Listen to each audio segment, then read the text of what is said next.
Kagabi sa gitna ng matataas na hanay ng tubuhan, napakatahimik na maririnig mo ang kaluskos ng mga dahon sa isa't isa. Isang bangkay ng babae ang natagpuan.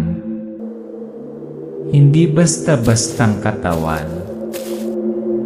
Ang kanyang kaliwang daliri ay pinutol at dito, kung saan siya nagsuot ng gintong singsing. Nagbulungan ang mga taga-nayon, hindi lamang pumatay ang pumatay, kundi kumuha din ng isang bagay. Ano, walang nangahas na magsabi ng diretsyo, dahil naniniwala silang anting-anting ito ng isang nilalang na kahit matanda ay kinilig sa pagbanggit ng pangalan nito, Aswang.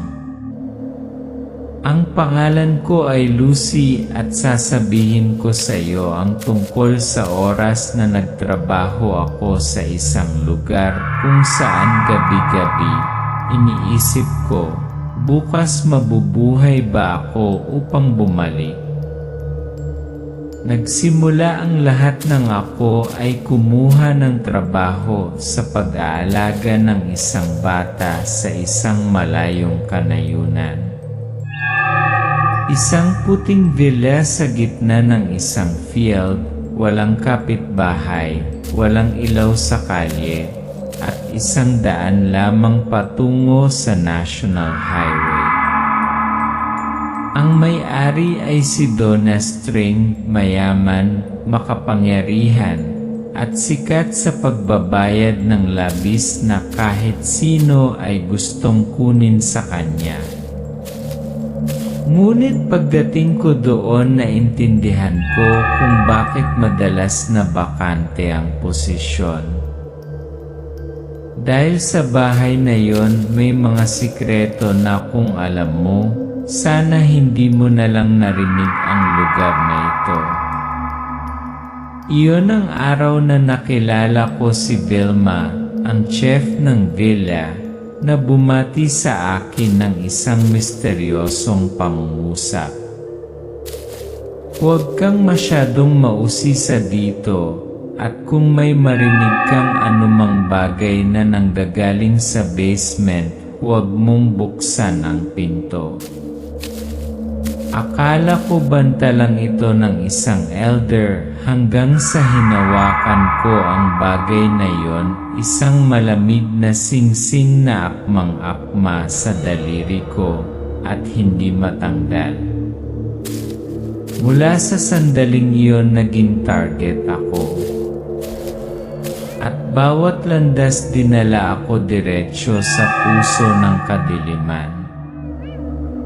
Ang unang gabi sa villa hindi ako makatulog.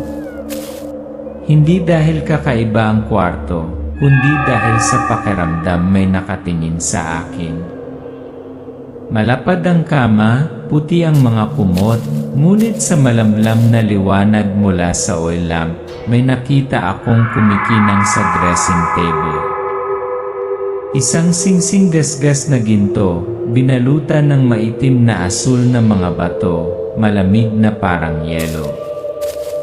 Kinuha ko ito, naramdaman kong may kuryenteng dumaloy sa braso ko.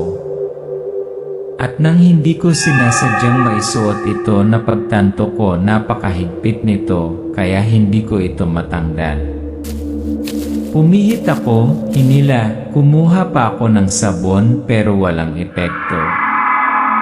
At pagkatapos mula sa salamin, nakita ko ang isang anino na dumaan sa akin.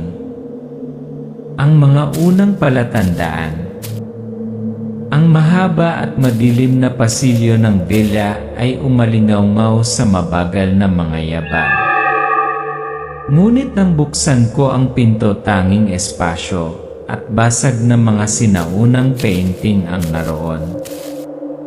Nakabukas ang bintana ng sala, kahit sigurado akong nakalock yon. Isang malamig na hangin ang umihip na may kasamang masangsang, kalawang na amoy. Doon sa labas, sa gitna ng bakuran, Nasulyapan ko ang isang figurang nakatayong hindi gumagalaw, nakatagilid ang ulo sa isang tabi. Pero pagkurap ko wala na. Ang basement ay natatakpan ng damo. Kinaumagahan, sinabihan ako ni Vilma na bumaba at kumuha ng mga gamit sa basement. Inaasahan kong makakahanap ako ng mamasa-masa. Inaamag na sahig na semento tulad ng ibang mga basement, ngunit hindi. Ang sahig ay natatakpan ng berde at makakapal na mga damo na parang lumot kapag tinahak mo ang mga ito. Mabigat ang amoy ng dampness, may halong bagay pamilyar parang natuyong dugo. May mga kakaibang marka sa mga dingding, mga bilog, mga simbolo na parang kuko, at mga itim na batik na tila mga marka ng paso. Yumuko ako para tingnan ng malapitan at naramdaman kong may nakatayo sa likuran ko. Isang malamig na hininga ang bumuga sa batok ko. Lumingon ako. May espasyo lang at may ilaw sa kisam na bahagyang umindayog na parang nahawakan. Ang babala ay hindi kumpleto.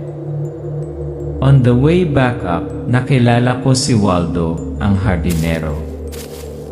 Tumingin siya sa basement at bumulong. Narito hindi lahat ay tulad ng iniisip mo. Lalo na, Wilson. Tanong ko ulit pero umiling lang siya, naglakad palayo. Naiwan ako ng sunod-sunod na tanong. Hindi mas maganda si Vilma? Nang banggitin ko ang pangalan ni Wilson, iniba lang niya ang paksa, ngunit ang kanyang mga mata ay eksaktong katulad ng kay Waldo, parehong natatakot at nag-aalangan. Mga lihim sa ilalim ng lupa. Nang hapong iyon, naghuhukay ang ilang manggagawa malapit sa lumang balon para ayusin ang mga tubo ng tubig. Isang sigaw ang umalingaw-ngaw. Tumakbo ang lahat pabalik at sa ilalim ng lupa, isang maputlang puting bungo ang lumitaw sa sikat ng araw. Hindi lang iyon isang kalansay ng tao, nababalot ng basahan, putik, at mga ugat. Matindi ang baho. Si Miguel, ang batang inaalagan ko, ay mahigpit na hinawakan ni Vilma, hindi niya hinayaang lumapit.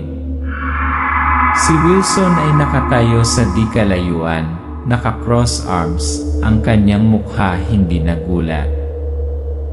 Napatingin ako kay Donestring, magkadikit ang mga labi niya. Lumingon ang mga mata kay Wilson at saka mabilis na umalis. Wala nang sinabi pa, pero alam ko may alam silang lahat. At ako masyadong malalim para tumalikod ngayon. Lucy, naniniwala ka ba sa aswang?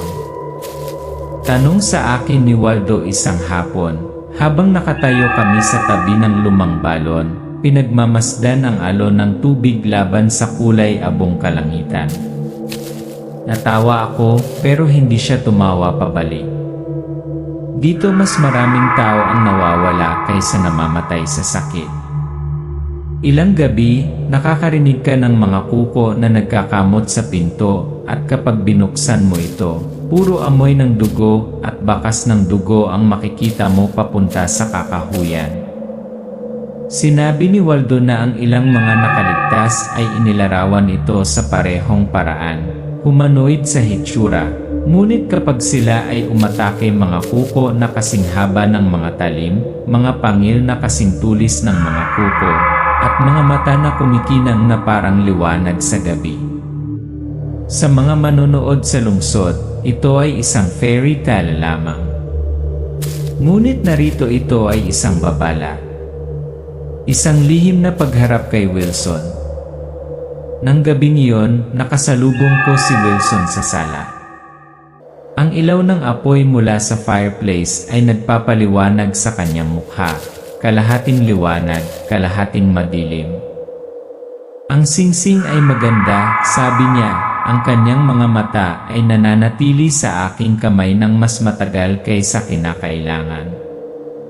Napaatras ako ng isang hakbang, ngunit sinubukan kong panatilihing kalmado ang aking boses. Nakita ko lang ito sa aking silid. Ngumiti siya, hindi umabot sa kanyang mga mata ang ngiti. Ilang bagay hanapin ang tamang tao. Ang bawat salita ay nagsusuri, pinipilit ang isang reaksyon mula sa akin.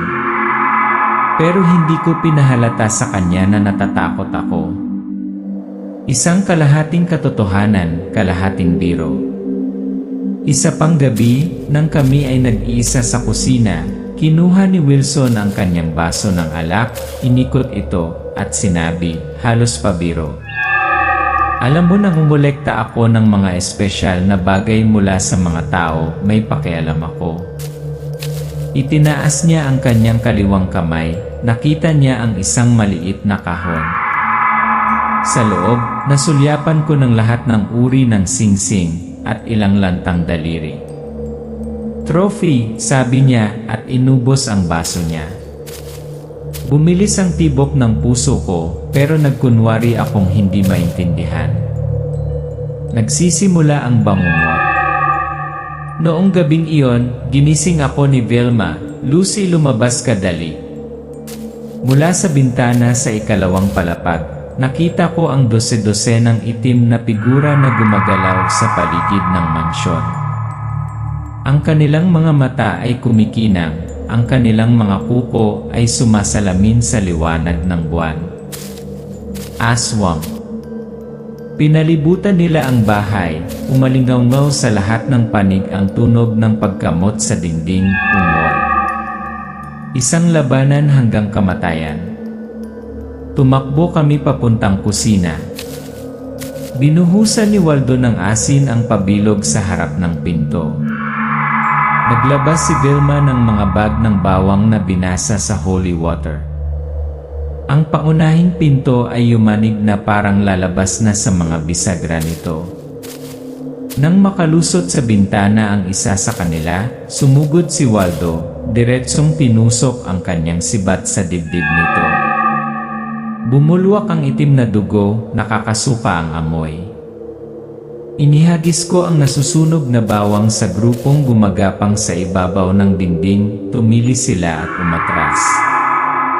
Ngunit napakarami sa kanila. Bumuhos sila sa mga pintuan, pinilit kaming lumaban habang umatras kami sa ikalawang palapag. Minsan, akala ko matatapos na ang lahat sa gabing iyon. Nabubunyag ang katotohanan. At pagkatapos, huminto sila. Mula sa dilim sa harap ng gate, pumasok si Wilson. Ang kanyang mga mata ay kumikinang, ang kanyang mga pangil ay nakalabas. Vilma exclaims, "Oh Eloy God, you led them here." Tumawa si Wilson, isang tawa na puno ng kasiyahan. Hindi ko sila pinangunahan, ako sila. Lumitaw si Donna String sa hagdan, nanginginig ang boses, "Lucy, anak ko siya." Sa sandaling iyon, naiintindihan ko matagal na niyang alam.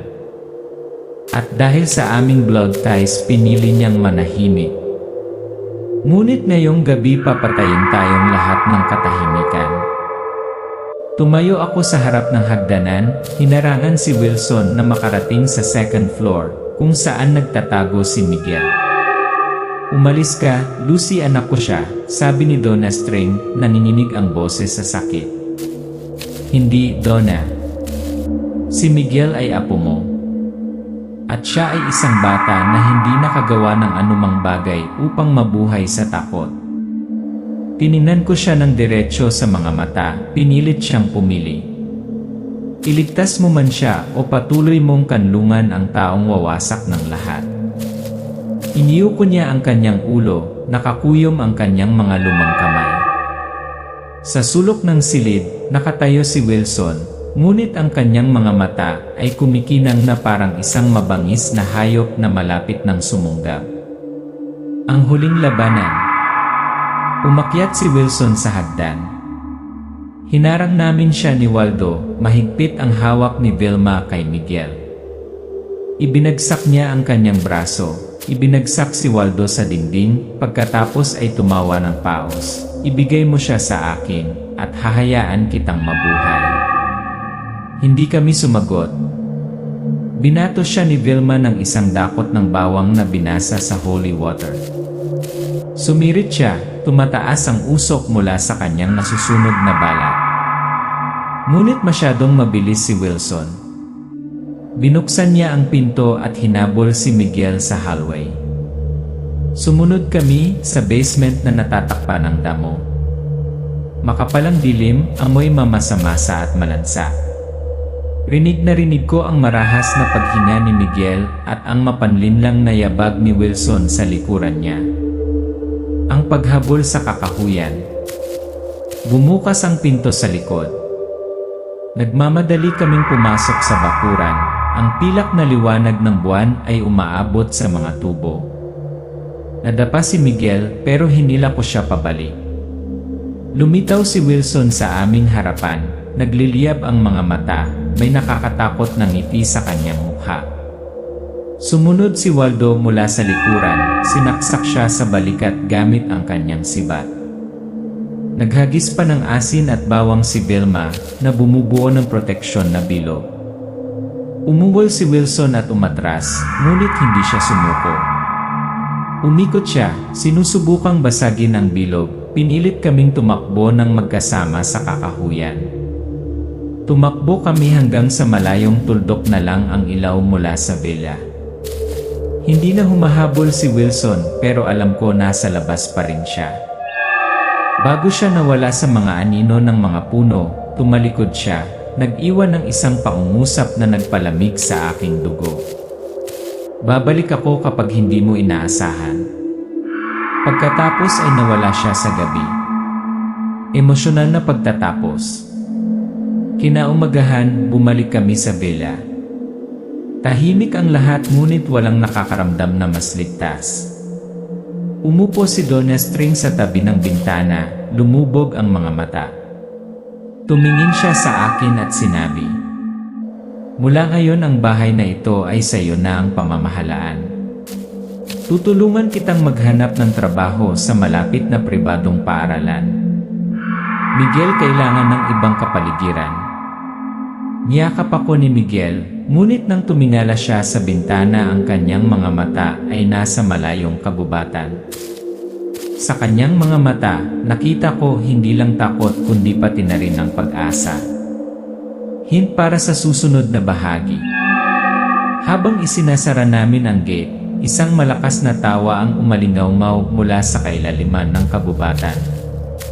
At sa pagitan ng mga puno, may dumaan na anino na parang nagpapaalala sa amin na ang kwentong ito ay hindi pa tapos.